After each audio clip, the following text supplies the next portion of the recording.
Can We Afford the Green New Deal? By Yeva Nersisyan and Randall Wray. Responding to Inflationary Pressures. Taxing the Rich.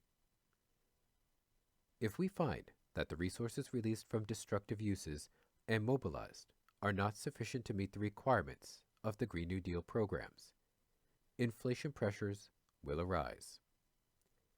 It is difficult to know how large these will be, but if we do face inflation, we need to have a plan for addressing it. Footnote 15.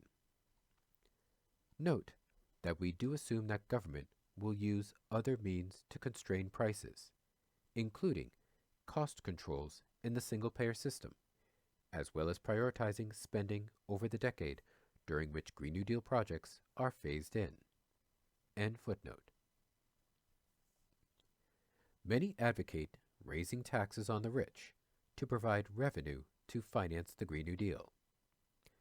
However, as we explained in this policy brief, the function of taxes is to release resources rather than raise revenue.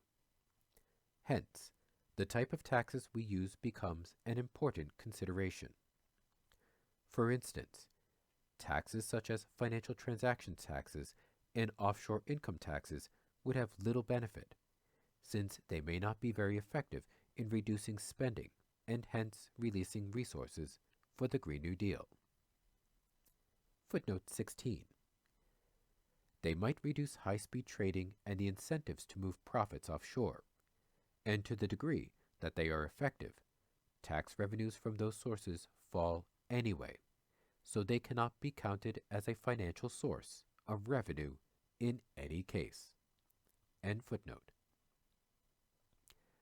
Ironically, these kinds of taxes are often cited by Green New Deal proponents as particularly good sources of finance. Taxing the rich can release resources if it reduces their spending on resource-using output. Footnote 17. We are not arguing against higher income and wealth taxes on the rich, which can be used to reduce inequality and restore democratic governance. However, we cannot think of these as a source of financial resources for the Green New Deal, and consequently tie our ability to implement the Green New Deal to the taxes paid by the rich. End footnote. Direct taxes on high incomes and wealth can also reduce inequality at the top. If resource use by the rich can be reduced, that will free up resources to be used in Green New Deal projects. Instead of building a third or fourth mansion for the rich, public housing for the poor could be provided. Instead of producing and fueling private jets, efficient forms of mass transit could be built and operated. The potential release of resources could be significant. However, to obtain these advantages would require high tax rates on both wealth and income, perhaps even higher than what Representative Alexandria Ocasio-Cortez has advocated, a top marginal tax rate of 70%. The political and technical barriers to imposing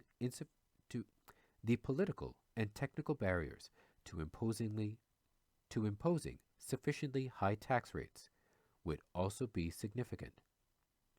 The rich have the means and incentive to fight any move to raise their taxes, as well as to avoid tax payments if rates are raised.